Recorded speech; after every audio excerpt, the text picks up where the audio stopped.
Acting gluttony എന്ന് വെച്ചാൽ acting to fill a void എന്ന് വെച്ചാൽ ആളില്ലാത്ത സ്ഥലങ്ങളിൽ ആളാകാൻ നോക്കുക.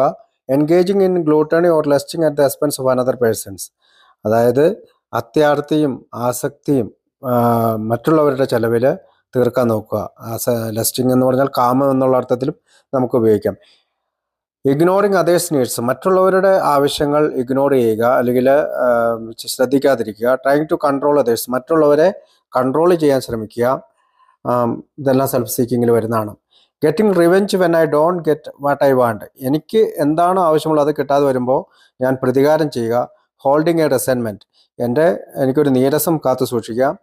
Acting to make me feel good, എനിക്ക് ഞാൻ നല്ല ഫീലായിട്ട് നന്നായി നല്ല രീതിയിൽ ചിന്തിക്കുന്നു എന്നും സംസാരിക്കുന്നതെന്നും കഴിയുന്നു എന്നും ആക്ട് ചെയ്യുക.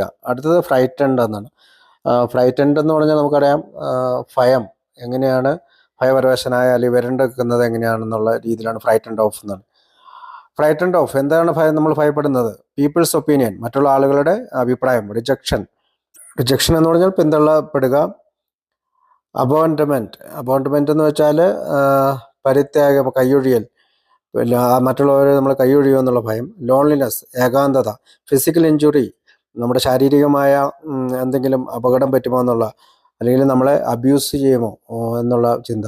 Not being able to control or change someone, മറ്റുള്ളവരെ നിയന്ത്രിക്കാനോ കൺട്രോൾ ചെയ്യാനോ സാധിക്കില്ല എന്നുള്ളതിൻ്റെ ഭയം.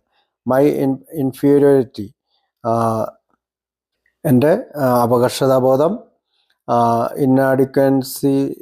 അഡിക്വസി എന്ന് പറഞ്ഞാൽ കുറവുള്ള അല്ലെങ്കിൽ അപര്യാപ്തമായ എന്നുള്ള അർത്ഥത്തിലാണ്. ക്രിറ്റിസിസം, മറ്റുള്ളവർ എന്നെ വിമർശിക്കുമോ എന്നുള്ള ഭയം. എക്സ്പ്രസിങ് ഐഡിയാസ് ഓർ ഫീലിങ്സ്, എൻ്റെ ആശയങ്ങളും വികാരങ്ങളും പുറപ്പെടുവിക്കുന്നത്.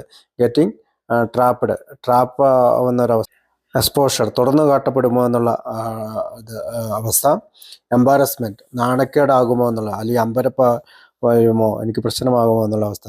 അപ്പോൾ നമുക്ക് ഈ നാലാമത്തെ column selfish, dishonest, self seeking, frightened of എന്നുള്ള രീതിയിലാണ് നമ്മൾ എഴുതുന്നത്. നമുക്കറിയാം, putting out of our mind the wrongs others had done, we resolutely looked for our own mistakes, where had we been selfish, dishonest, self-seeking and frightened. അത് നമ്മൾ ആ ബുക്കിൽ പറയുന്ന കാര്യമാണ് ഞാൻ വായിച്ചത്. അതായത് പട്ടിക വീണ്ടും പരിഗണിക്കുമ്പോൾ മറ്റുള്ളവർ ചെയ്ത തെറ്റുകൾ ഞങ്ങൾ മനസ്സിൽ നിന്ന് മാറ്റിക്കളയുകയും ഞങ്ങളുടെ തെറ്റുകളിലേക്ക് നോക്കുകയും ചെയ്യുന്നു.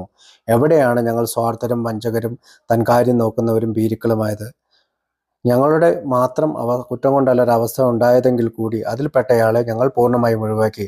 എവിടെയാണ് ഞങ്ങൾ കുറ്റക്കാരായത്? ആത്മപരിശോധന ഞങ്ങളുടേതായിരുന്നു, മറ്റൊരാളുടേതായിരുന്നില്ല. ഞങ്ങൾ ഞങ്ങളുടെ തെറ്റുകൾ കണ്ടെത്തി, പട്ടികയാക്കി, ഞങ്ങൾ അവയെ ഞങ്ങളുടെ മുന്നിൽ തുറന്നു വെച്ചു. സത്യസന്ധമായി ഞങ്ങളുടെ തെറ്റുകൾ സമ്മതിക്കുകയും അവ നേരെയാക്കാൻ മനസ്സുള്ളവരാകുകയും ചെയ്തു. ഇതാണ് നാലാമത്തെ കോളത്തെ പറ്റി വിശദീകരിച്ചിരിക്കുന്നത്. അപ്പോൾ നമ്മൾ സെൽഫിഷ് എന്താണ്, ഡിസോണസ്റ്റ് എന്താണ്, സെൽഫ് സീക്കിംഗ് എന്താണ്, എന്തുകൊണ്ടാണ് ഭയപ്പെട്ടതെന്നെല്ലാം നമ്മൾ കണ്ടു. അപ്പോൾ ഇന്ന് നീരസത്തിൻ്റെ അവസാനത്തെ ഭാഗമാണ്. ഇനി ബാക്കി ഉള്ള ഭയം, സെക്സ് എന്നിവയെക്കുറിച്ച്, അല്ലെങ്കിൽ ദ്രോഹം എന്നിവയെക്കുറിച്ച് അടുത്ത എപ്പോഴെങ്കിലും സമയം കിട്ടുമ്പോൾ ഷെയർ ചെയ്യുമെന്ന് വിശ്വസിക്കുന്നു. Thank you.